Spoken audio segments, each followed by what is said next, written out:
Сейчас ему уже 51. Верится с трудом.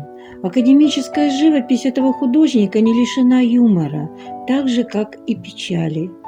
В композициях, созданных им, живет казахстанский Алтай с его легендами и пейзажами. В его сюжетах есть философия, а также истинная любовь ко всему живому. Наш земляк, член Союза художников Казахстана Виктор Калинин, научился делать самое трудное – находить время и для семьи, и для чистого творчества. Труд живописца приносит ему вполне достойный заработок. Его произведения вывозятся за рубеж и украшают интерьеры состоятельных усть-каменогорцев. Восточно-Казахстанский музей искусств сотрудничает с Виктором Евгеньевичем почти 20 лет. Калинин – участник областных и республиканских конкурсов, выставок и пленэров в Акбауре, Катоне и Тургусуне.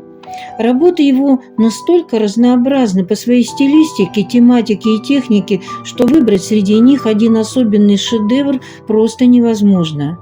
С уверенностью можно сказать только одно – этот человек видит мир в 300 оттенках радуги, доступных человеческому глазу. Он пишет небо, воду и облака настолько живыми, что даже на поверхности холста они вызывают чувство медитации. Следуя задачам нашей рубрики, в качестве шедевра мы выбрали не пейзаж, не портрет, не натюрморт, не анималистику, а странную картину с таким же не менее странным названием «Гнездовье котов». Талант и богатая фантазия Калинина создают трудные задачи для искусствоведа. Иногда наш земляк балуется сюрреализмом и ведет себя как француз в реалиях Восточного Казахстана. В таком настроении пишет он жутковатую влюбленную парочку в каком-то метафизическом пространстве.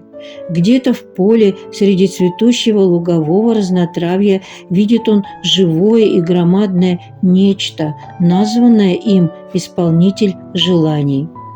Выбранный же нами шедевр также поражает парадоксальным сочетанием форм, которых в природе просто нет. Вот семейка белых котов с ангельскими крыльями в гнездышке на высоком дереве.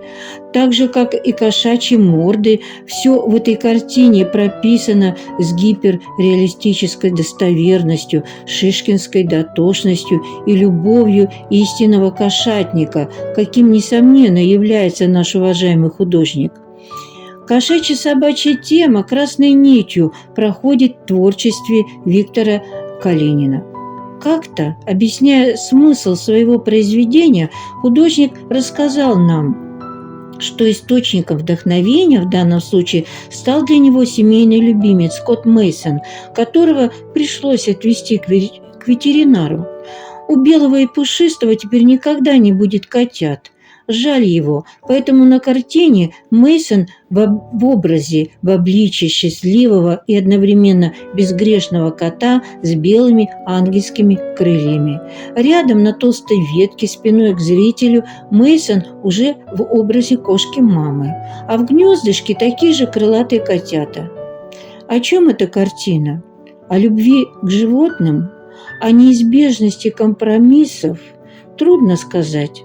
Настоящий шедевр всегда имеет скрытые смыслы, а разгадывать их – главное удовольствие для зрителя.